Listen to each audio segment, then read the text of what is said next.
February 1945. The Hurtgen Forest, Germany. A bitter wind howls the skeletal remains of pine trees, carrying with it the acrid smell of cordite and death. Somewhere in this frozen nightmare of mud and shattered timber, an American infantry squad is pinned behind a collapsed stone wall, their ammunition running dangerously low. 70 meters ahead, hidden behind layers of reinforced concrete and steel, a German MG-42 machine gun position spits death across the only approach to a critical ridgeline. 8 Americans have already fallen attempting to cross that killing ground this morning alone. The remaining 11 men know that in approximately 15 minutes, they will be ordered to try again.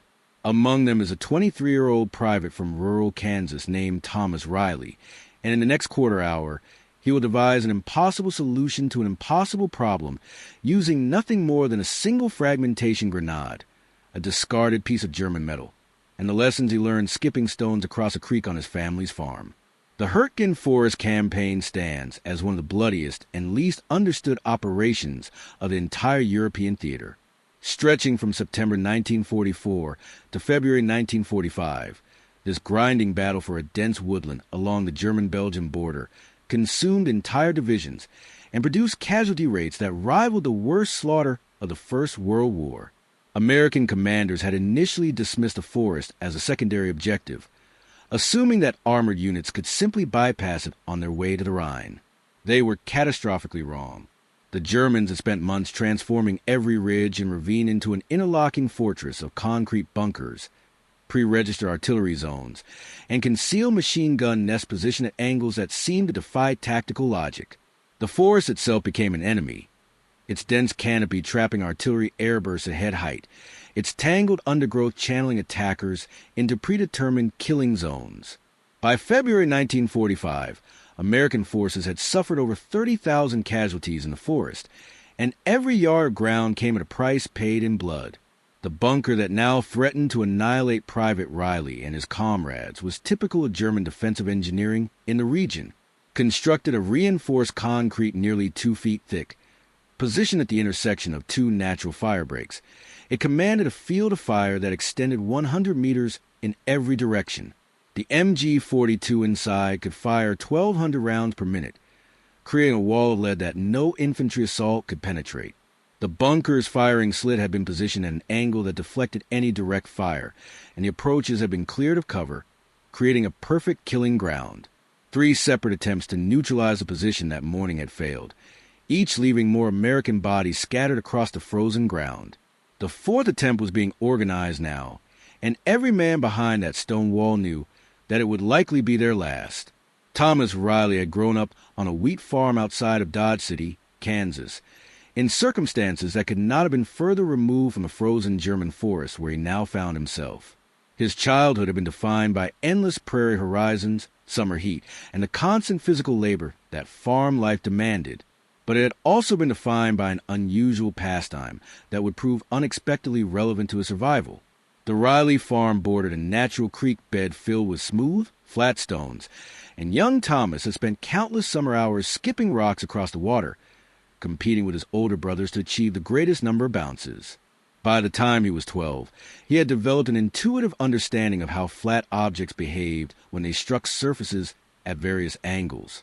He knew exactly how much force to apply, exactly what trajectory to use, and exactly how spin affected the direction of a bounce. This knowledge had seemed completely useless when he enlisted in the Army in 1943. It had seemed equally useless during basic training at Fort Riley, during the voyage across the Atlantic, and during the endless months of combat in France and Belgium. But on this frozen morning in February 1945, it would prove to be the most valuable skill Thomas Riley possessed. The morning had begun with hope and ended in disaster. Lieutenant James Morrison, a platoon leader, had organized the assault on the ridgeline with the kind of textbook precision that training demanded. 3 squads would advance simultaneously under smoke cover, with a bazooka team following to deliver the killing blow once the machine gun had been suppressed. The plan had been sound on paper, but it had collapsed within the first 90 seconds of execution. The smoke grenades proved ineffective in the still morning air, hanging in thin wisps that provided no concealment whatsoever. The Germans opened fire at maximum range, catching the first squad in the open and cutting down 6 men before any of them had covered 30 meters. Lieutenant Morrison was among the first to fall, shot through the head while trying to rally his men to cover. The second squad had managed to reach a shallow depression 40 meters from the bunker before being pinned down, and the third squad, which included Private Riley, had found shelter behind the ancient stone wall. For the next 4 hours, the situation had remained static, a deadly stalemate in which any movement drew immediate and lethal fire. By late morning, the mathematics of the situation had become grimly clear to everyone involved. The bunker could not be approached from the front. It could not be flanked because sheer natural embankments protected both sides.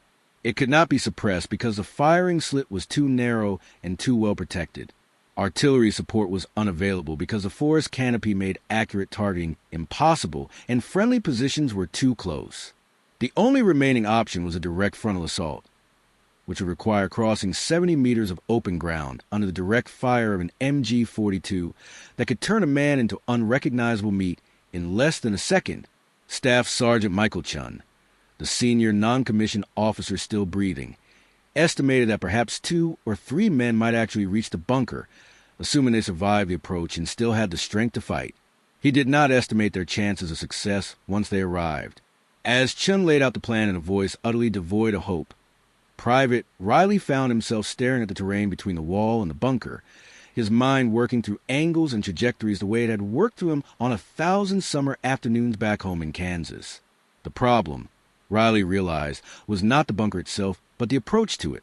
The Germans had positioned their machine gun to cover the direct route, creating a killing zone that no infantry assault could survive. But direct routes were not the only way to deliver ordnance.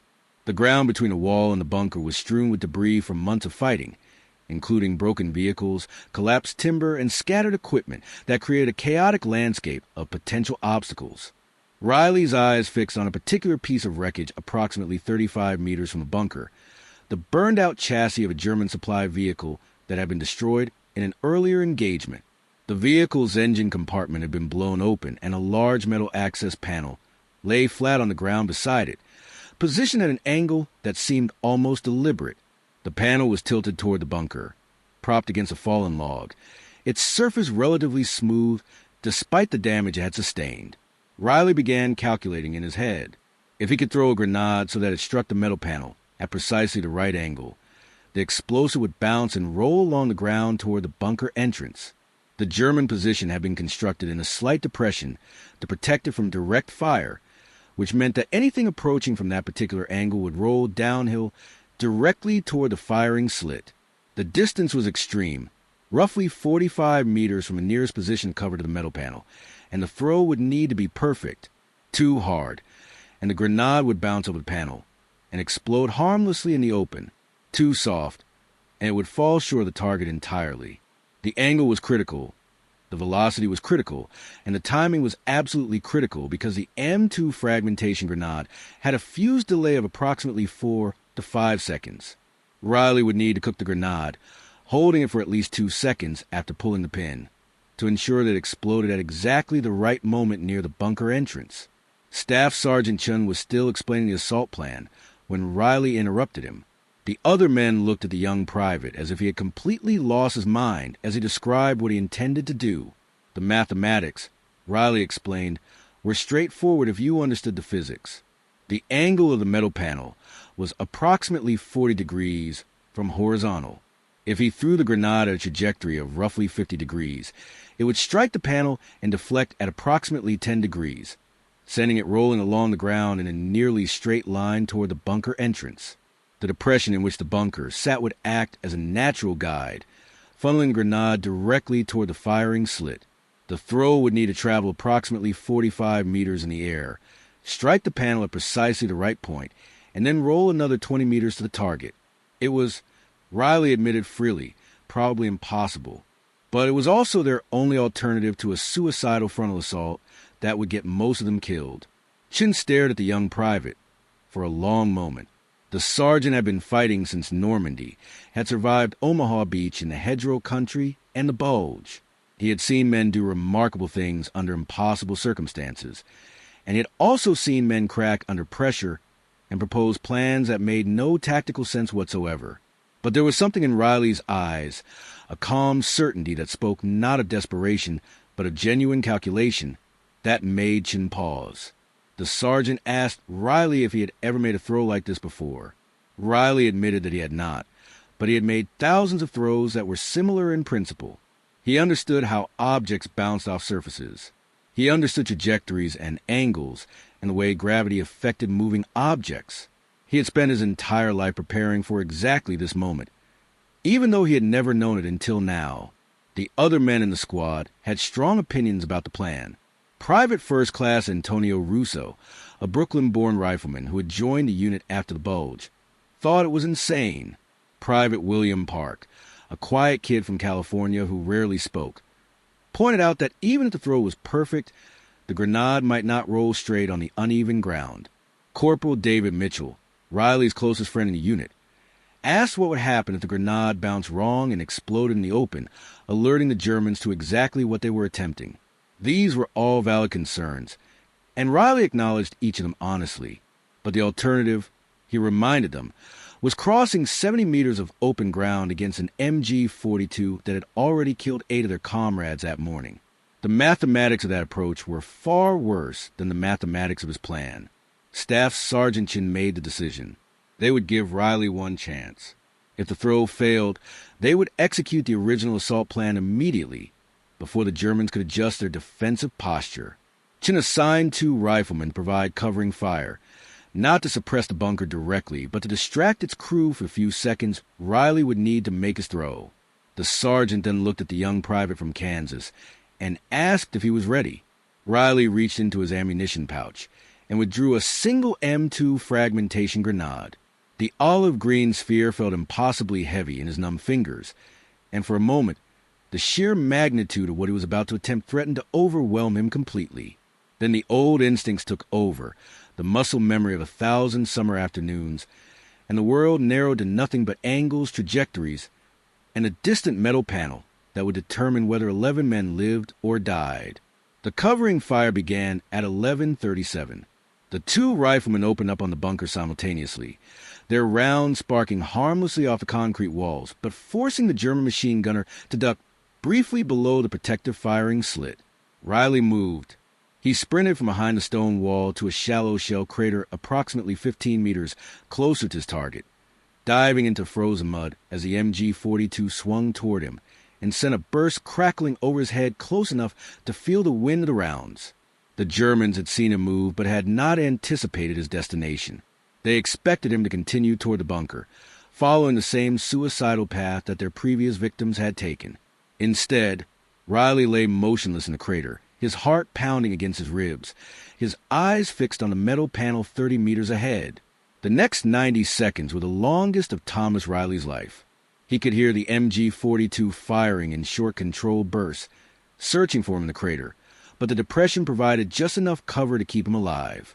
The covering fire continued sporadically, forcing the German gunner to divide his attention between multiple potential threats. Riley used the time to study the metal panel more carefully, adjusting his calculations based on what he could see from this closer vantage point. The panel was tilted slightly more than he had initially estimated, perhaps 45 degrees rather than 40. He would need to adjust his throw accordingly, aiming slightly lower to compensate for the steeper angle deflection. The wind had also picked up slightly, blowing from the northwest at perhaps 8 kilometers per hour. He would need to lead his throw to the left to compensate for the wind drift during the grenade's flight. At 11:39, Riley made his move. He crawled to the forward edge of the crater and pulled the pin on the grenade in a single fluid motion, feeling the safety lever press firmly against his palm. The fuse would not ignite until he released that lever, and once he did, he would have approximately 4.5 seconds before detonation. He counted silently in his head, visualizing the throw in his mind exactly as he had visualized it 1,000 times before. 1 second for the grenade to travel through the air in its high arc, half a second for the bounce off the metal panel. 2.5 to 3 seconds for the grenade to roll along the ground to the bunker entrance. He would need to cook the grenade for at least 1 full second, maybe slightly more, to ensure the timing was correct. Any longer, and he risked the grenade exploding in his hand.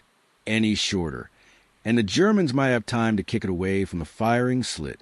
The throw happened in a single fluid motion that would have made his old baseball coach back in Kansas proud. Riley rose from the crater, his arm already fully cocked, and released a grenade in a high arcing trajectory that carried it spinning toward the distant metal panel. At the precise moment of release, he let the safety lever fly free and began counting. 1. The grenade sailed to the gray German sky, a tiny olive-green sphere against the backdrop of shattered pine trees and drifting smoke. 2. It began its descent, and Riley realized with a sudden surge of terror that he had thrown it slightly too hard, that the grenade was going to overshoot the panel entirely. 3. But the wind caught it, the same wind he had calculated into his throw, and pushed it back toward the target with invisible hands. The grenade struck the metal panel with a sharp ringing clang that was audible even over the constant sound of gunfire, deflected at exactly the angle Riley had predicted, and began rolling across the frozen ground toward the bunker like a bowling ball headed for a strike. The German machine gunner never saw it coming. The sound of the grenade striking the panel had been lost in the chaos of combat, and the small rolling object was completely invisible against the debris-strewn ground. The grenade covered the 20 meters to the bunker entrance in approximately 2 seconds, rolling with an almost supernatural precision down the slight depression and directly into the narrow firing slit. The explosion came at almost exactly the 4.5-second mark, a muffled crump that sent a gout of smoke and bright orange flame erupting from the concrete opening. The MG-42 fell silent instantly. For a long frozen moment, absolutely nothing moved on the battlefield. Then Staff Sergeant Chen's voice cut through the ringing stillness, ordering the squad forward to assault the position. The assault that followed was swift and almost anticlimactic. The grenade had detonated inside the confined space of the bunker with devastating effect, killing both members of the German machine gun crew and destroying the weapon itself beyond any possibility of repair. The remaining German positions along the ridgeline, suddenly deprived of their primary defensive asset, were quickly overwhelmed as American soldiers poured through the gap that Riley had created. By 1300, the entire ridgeline was in American hands, and the advance that had stalled so bloodily that morning resumed toward the next objective. The battle that had already claimed the lives of 8 American soldiers was effectively over, and the 11 men who had sheltered behind that stone wall were all alive because of a single, seemingly impossible throw. Word of Private Riley's grenade trick spread through the division with remarkable speed over the following days. Combat soldiers are natural storytellers, and a tale this improbable demanded retelling around every campfire and in every dugout. Within a week, Riley found himself summoned to battalion headquarters to explain his technique to skeptical officers who could not quite believe what the after-action reports described. He drew diagrams in the mud with a stick, demonstrating the angles and trajectories, explaining how the flat metal panel had served as a deflection surface and how the natural depression in the ground had guided the grenade precisely to its target. Some officers dismissed the entire episode as nothing more than extraordinary luck. Others recognized it as something far more significant, an example of battlefield improvisation that demonstrated the critical importance of understanding the physics of one's weapons rather than simply following established doctrine blindly. The Army's response was characteristically bureaucratic, but ultimately positive. A report was filed through proper channels. Recommendations were carefully considered. A training document was eventually drafted that explored the theoretical applications of deflected grenade delivery, complete with mathematical formulas and detailed diagrams that would have made Riley's high school geometry teacher enormously proud. The document was classified and filed away in archives where it remained largely forgotten for decades after the war ended. But the principle that Riley had demonstrated so dramatically, that soldiers who genuinely understood the underlying physics of their weapons could devise solutions that pure doctrine would never anticipate, became an important if unofficial part of post-war military thinking about infantry tactics and individual initiative. Thomas Riley survived the war and returned home to Kansas in the summer of 1945, along with millions of other young men eager to forget the horrors they had witnessed. He married his high school sweetheart Margaret the following spring, took over the family farm from his aging father, and raised 4 children who grew up hearing occasional stories about their father's wartime service. Riley was not a natural storyteller, and he tended to downplay his own role in the events of that February morning. The throw, he would insist anyone who asked, had been nothing special. Anyone who had grown up skipping rocks could have done exactly the same thing under the same circumstances. The real heroes were the men who provided covering fire, who had advanced into the bunker after the grenade exploded, who had continued fighting through that terrible forest in the weeks that followed. Riley accepted the Silver Star that was eventually awarded for his actions with characteristic modesty, but he never displayed it prominently, preferring to keep it in a drawer along with his other military mementos and faded photographs. The men who had been there knew better than to accept his modesty at face value. Staff Sergeant Michael Chun, who survived the war and became a mechanical engineer in California, maintained regular contact with Riley for decades after. Chun would occasionally visit the Kansas farm during summer vacations, and the two men would walk the creek bed where young Thomas had first learned the physics of bouncing objects so many years before. Chun never tired of examining the smooth, flat stones that lined the creek, marveling at how such an ordinary childhood pastime had translated into a life-saving skill on a frozen battlefield thousands of miles away. The connection seemed almost mystical to Chun, a profound reminder that the most important lessons in life often come from completely unexpected sources. He told anyone who would listen that Thomas Riley was the smartest soldier he had ever served with, not because he had formal education or special training, but because he understood things intuitively that others could not grasp at all. The German bunker that Riley destroyed was eventually demolished during post-war reconstruction of the Hurtgen region, its thick concrete walls broken up by engineers and hauled away to make room for new forest growth. The metal panel that had served as his deflection surface was likely melted down for scrap, along with thousands of other pieces of wartime debris, its crucial role in saving 11 American lives completely forgotten by history. The exact spot where Riley made his impossible throw is unmarked and unknown today, just another patch of ground in a forest that saw countless similar small unit engagements during the brutal winter of 1944 to 1945. But the principle that Riley demonstrated so dramatically that day, that creativity in physics and individual initiative can be just as important as firepower in determining the outcome of a battle, remained relevant long after specific circumstances had faded from living memory.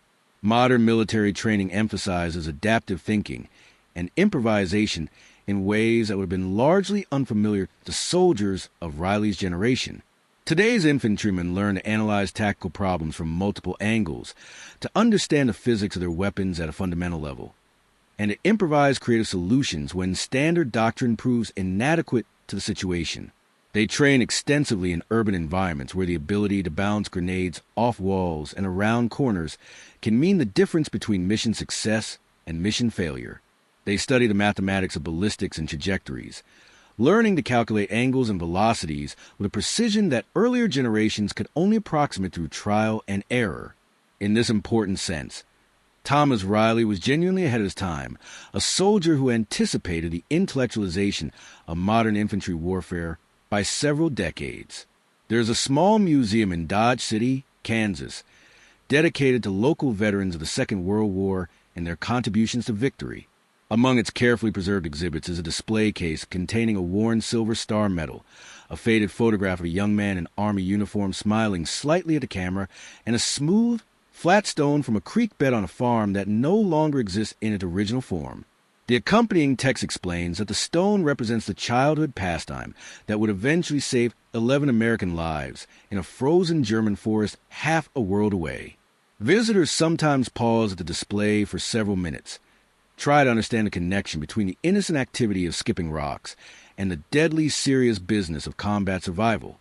Those who take the time to read the full story walk away with a new appreciation for the unexpected ways that ordinary skills can become extraordinary assets when circumstances demand everything a person has to give. The physics of Riley's throw have been analyzed and studied by military historians and ballistics experts in the decades since the war ended. Computer simulations conducted in the 1990s confirmed that the angles and trajectories described in contemporary accounts were indeed theoretically sound, that a grenade thrown at precisely the correct velocity and angle would have deflected off a metal surface and rolled toward the target, exactly as multiple witnesses described. The margin for error was extraordinarily small, perhaps 2 or 3 degrees in either direction, which makes Riley's success all the more remarkable and impressive. He had calculated these angles intuitively and instantly, without instruments or formal mathematical training, relying solely on the muscle memory and spatial intuition developed through years of skipping stones across a Kansas creek.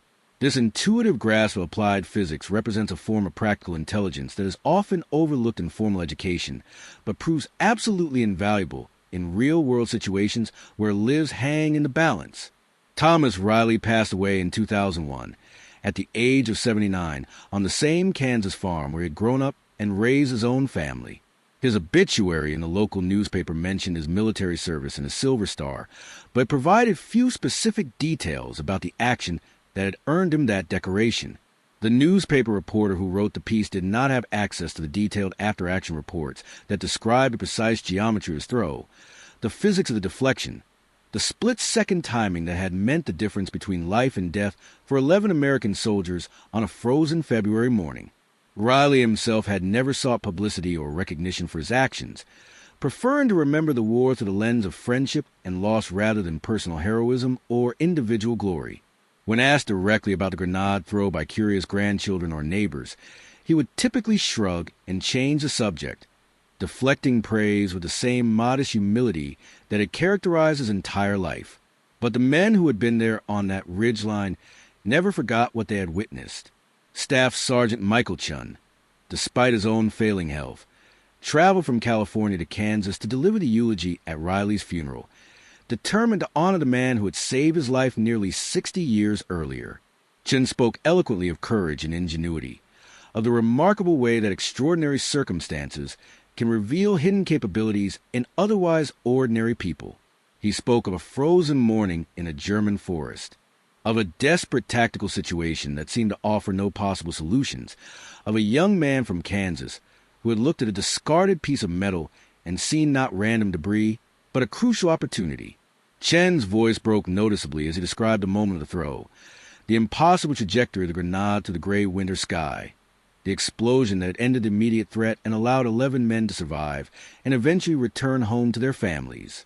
These were men bound together forever by an experience that defied easy explanation, an experience that had shown them the remarkable power of human creativity under the most extreme pressure imaginable.